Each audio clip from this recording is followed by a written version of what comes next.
تھا معاف کرنا اور درگزر کرنا، اس نبی نے میسج دیا۔ آئیے دو ہی واقعہ رکھوں، وقت نہیں ہے۔ ابن جو ہے ہشام کا واقعہ ہے، طائف میں نبی اکرم صلی اللہ علیہ وسلم جاتے ہیں،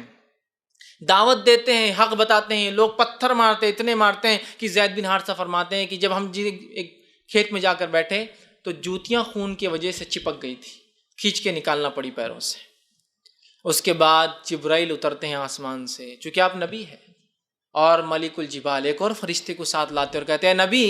یہ ملک الجبال ہے، آسمان یہ جو پہاڑوں کا فرشتہ ہے، اگر آپ حکم دے تو طائف دو پہاڑوں کے بیچ میں بسائے، حکم دے تو دونوں پہاڑوں کو یہ فرشتہ ایک جھٹکے میں ملا دیں گا۔ آپ کہتے نہیں، میں لوگوں کے لیے زحمت نہیں بنا کر آیا ہوں، رحمت بنا کر بھیجا کیا ہوں، میں امید کرتا ہوں ان کی نسلیں ایمان لائیں گے، لہٰذا چھوڑ دو۔ میں آپ سے سوال کرتا ہوں، جس نبی کو یہ پاورز حاصل ہو جائے اور نعوذ باللہ اگر وہ قاتل ہو تو کیا کوئی قاتل موقع چھوڑے گا جب اس کو موقع ملا دو پہاڑوں میں ساری نسلوں کو کرش کر دینے کا، ساری انسانیت کو برباد کرنے کا؟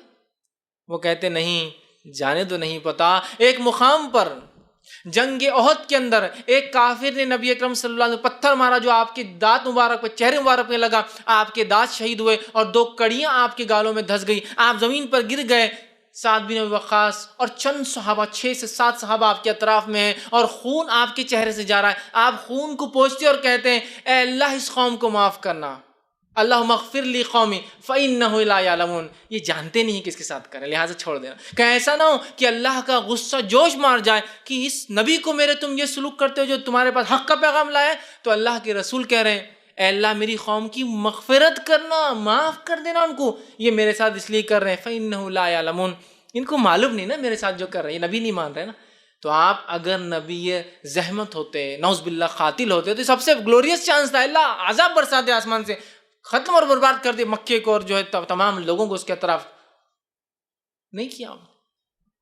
تو یہ میں سمجھتا ہوں ایک اور دو مثالیں دی، یہ دو مثالوں کو میں سے ایک بھی آپ رکھ دے اور ساری انسانیت کی قصے ایک طرف رکھ دے، اس کی برابری نہیں کر سکتی۔ ایک مثال اور دیتا ہوں، آخری مثال ہے، ایسی مثال ہے میں دعویٰ اور چیلنج کرتا ہوں انسانیت اس مثال کی برابر ایک مثال، ایک ایگزامپل لا دے کہ ایسا ہمارے پاس ہوا ہے یا ایسے لوگ تھے، ایسا رحم دلی، ایسا شفیق نبی، ایسا عظیم اور عظمت رکھنے والا نبی، ایسا برداشت کرنے والا، حلم رکھنے والا نبی کہ جس کی انتہا نہیں۔ فتح مکہ کو یاد کیجئے، الرحیق المختوم اور تمام سیرتوں کی کتاب میں یہ واقعہ موجود ہے۔ فتح مکہ میں آپ مدینے میں سے نکل کر مکے میں داخل ہو رہے ہیں، مدینہ آپ چھوڑ چکے مکے میں داخل ہو رہے ہیں، 10,000 کا فوجی لشکر ساتھ میں، مکے کی آبادی 70,000 کے قریب بتائی جاتی اس وقت تھی، 70,000 لوگوں کی زندگیاں اب اس لشکر کے ہاتھ میں، 10,000 کے لشکر کے ساتھ آپ مکے میں داخل ہو رہے ہیں۔ فتح مکہ ہے، یہ وہی شہر ہے جو شہر میں جو نبی پیدا ہوئے تھے، اس شہر سے آپ کو نکالا گیا، آپ رسوا ہو کر اس شہر سے نکلے، حالانکہ اس شہر سے آپ کو اتنی سخت محبت تھی کہ جب آپ مکہ میں تھے اور بیت المقدس کی طرف قبلہ تھا تو آپ کعبے کے اس طرف کھڑے ہوتے اور کعبے کو بیچ میں لے کے بیت المقدس کو فیس کرتے نماز کے اندر، تاکہ جو کعبے سے آپ کی محبت تھی وہ ظاہر ہوتی تھی۔ لیکن جب آپ مدینہ گئے تو کعبہ پیچھے چھوٹ گیا، مدینے سے جو ہے بیت المقدس اس سائڈ تھا، کعبہ پیچھے آتا تھا، آپ نماز میں بار بار آسمان کی طرف دیکھتے تھے کہ شاید اللہ میری دعا سن لے اور کعبے کو واپس قبلہ بنا دے۔ اتنی نبی کو اس شہر سے محبت تھی، اس شہر سے لوگوں نے آپ کو بڑا رسوا کر کے نکالا، تکلیف دے کے نکالا، 2 بیٹیوں کو طلاق دے کر، آنکھ پر کچرا ڈال کر، گھر میں کچرا پھینک کر، سر پر جو ہے اونٹ کی وجڑی اور گندگی اور جو اس کا غلاظت وہ سر پر ڈال کر، گلے کے اندر ایک کپڑا ڈال کر کھینچ کر ایسا باندھا کہ آپ کی آنکھیں نکل کر باہر، ایک روایت میں آتا ابوبکر صدیق نے بیچ میں گھس کر بچایا تو آپ کو اتنا مارا کہ آپ کا سر اور چہرہ ایک جیسا کر دیا مار مار کر۔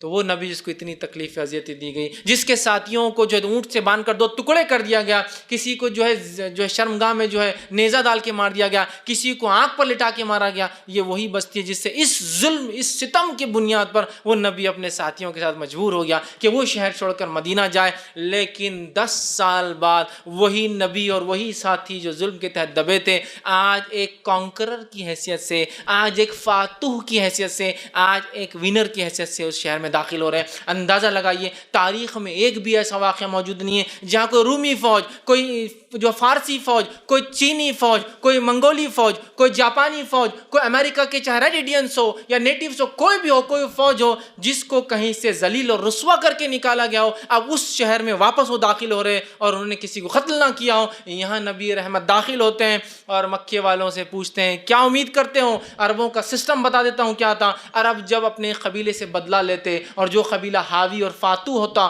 کانکرر ہوتا، وہ قبیلہ کیا کرتا؟ سارے مردوں کو ذبح کر دیا جاتا، ذبح،